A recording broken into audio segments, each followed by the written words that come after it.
every person is a yin and yang. Like I haven't met people that are genuinely 100% evil. Most people I meet, there's redemptive qualities in them, and that's the hard part about it. Is I know some of what they do is really bad. Like I know gangsters that have caught a handful of bodies, but then when I talk to them, like, hey gang, how you doing? Like your son doing good? Your family doing good? They're compassionate in a way, like they're nice to you, and part of me wonders like if I didn't have a platform, would I get I'm obviously probably wouldn't get the same level of treatment for some of these guys, but I do think you can make friendships. Like I think a lot of these guys are looking for love. They're growing up in these zero trust environments and this weird masculine energy where it's not like the pure version of masculine energy where you care for people, you express you're vulnerable, but you also are strong. Like it's a fragile masculine energy where it's like if someone says the slightest thing about you, you either got to them or fight them. But a lot of these guys are looking for love, like, and you show genuine love towards them. Like these guys would go to the end. Like I had a situation where a kid owed me a good chunk of money because of a copyright issue on YouTube, and I went public with it after months of trying to settle it privately and be amicable. And I had a few different guys reach out like, "Hey, like, I'm in New York right now. I'll kidnap this guy. Like, what? Like, do you want me to do that? Like, no, I don't need you to do that." Like another guy, like, I'll fly out there right now and get some guys and beat them up. And so, like, to them, that's a love language. Like, in the streets, if someone is willing to be loyal to you like that, that shows a lot of love because that means they're willing to risk their own well-being, their own time out in the free world for you. So that's like buying someone chocolates on Valentine's Day in the hood. You know what I mean? Do you worry about getting so close to these people where if you do something to them, even unknowingly, that could flip? Not really. I mean, well, one, I don't invite people to my house that I know are really dangerous. Like I keep like my private little bubble. We come to places with a lot of love. Like people are excited for us to come, especially like you're saying, like the gangster world, the rapper world. Like it's not 100% success rate, but there's a few guys I can count on my hands that people get they get signed to record labels after they do a video with us. So we can provide a lot of value to somebody and work with them. And that there's nothing better than that to me. Like, cause a lot of these guys, even the guys I know that have caught bodies in the street cause their rival gang lives 3 blocks away.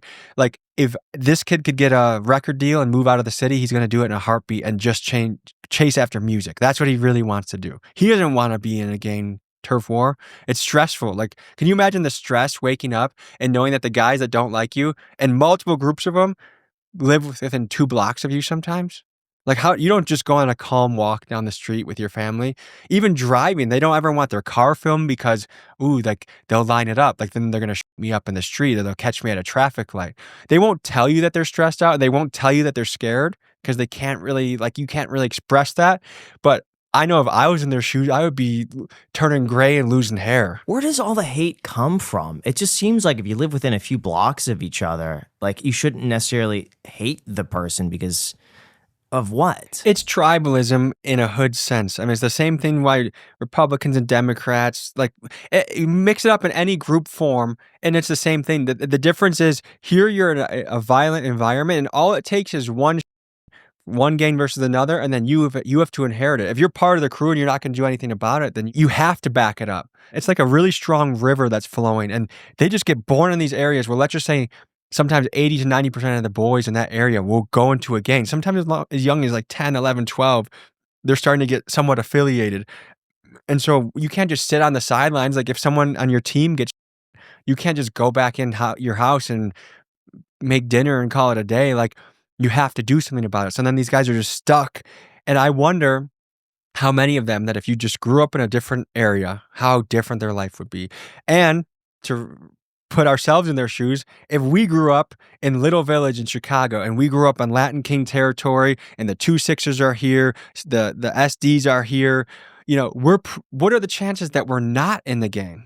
And I think that's an element that, like, even though you can look at like cultural things, like a lack of education, a lack of integrity on certain things that, like, as an outsider, you're like, why would you treat a woman like that? Or why wouldn't you emphasize education?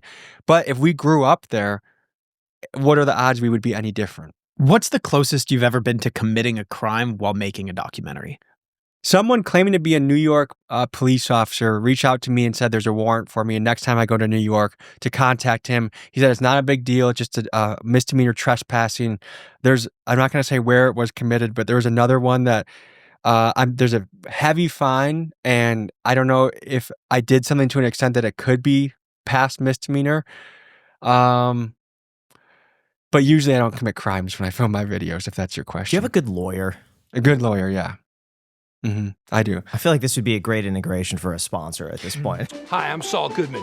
Did you know that you have rights? Shout out Dan Adams. After the Kia Boys video came out, a local Milwaukee lawyer reached out to me, and we've grown a really good friendship. And anytime we're about to do something sketchy, I reach out to him. Like there was a time we were in Eagle Pass, Texas, where a lot of the immigration was coming across. We just interviewed guys in a stash house that, you know, basically when you cross the border, you come to the house, and really like 20-year-old, 22-year-old kids run this house, and then they transport you. You know, you need to, you have family in Ohio that you're trying to get to Cleveland and work in a factory with your brother. Okay, we'll do the driving past the checkpoints to get you there. And after that interview, we went to the border, and we had met these two guys from Venezuela that were starving. They had gotten beaten by Mexican police. Like they just had the roughest possible journey to get to this country, and all they wanted is to get a job and live in a neighborhood that's safe. They don't care if they live 10 deep in a house. They want to be a respectable citizen. And so, like, just to go on a political tangent, like some of the rhetoric has been like, they're the worst, they're the right. There's a handful of them, but overwhelmingly, I think the people are crossing are trying to find a better life, and they just want to work hard. You put them in a construction job, a roofing job. It's like some people, a fast food job is a come up. Oh, yeah. If they can make $15 an hour at Wendy's, they're happy. But the legal question that came in mind was, we met these two Venezuelan guys, and I'm like, you know what? Like, let's bring them back to the Airbnb. Let's let them have a shower. Let's let them sleep in a bed tonight. Let's cook them a dinner. And we were gonna do it. And then we had to segue. I'm like, okay, guys, like these guys that are gonna show us like chicken fighting, cockfighting. They've been expecting us for the last hour. Actually, I had to go run an interview, and then I'm gonna come back, and we're gonna meet you guys, get you guys supplies, and get you guys going. And then in the time driving to the Roosters, I called the lawyer, my guy Dan, and we looked up the laws online, like harboring I don't know if it's harboring a fugitive, but there could be very serious felonies just by letting someone sleep in your house. So it was like when we got back there, we went to Walmart, we got them camping supplies, we got them granola bars, we just loaded them up with supplies. But we didn't invite them back to the Airbnb, and it felt wrong, like from a human aspect. Like all we wanted to do with these guys to enjoy, like these guys were suffering, and I just wanted one cool night where we could talk to them, get their story, and it felt weird that was illegal. I get why it is, but it felt weird that giving someone a shower. Just say like, hey, you know what? If the back door is unlocked, I'm a really sound sleeper. I'm not going to hear anything if you go in and take a shower. I could have tried but don't that. do that. But anytime we talk felony, yeah. That's a long time in prison. Even 6 months to me would be a long time in prison. Yeah. Maybe if I was a single man, I would entertain doing riskier ideas. And we just went to Area 51, and there were some certain things that we might have to redact because you just have to be careful in some of these situations. Nothing is worth your freedom. And that's, I think, a theme that we explore with a lot of these guys is the things you do. Like, why is it worth to you to think like, if these guys give me 30 years, that's a fair deal? Like, why would you do anything that would make that a fair deal?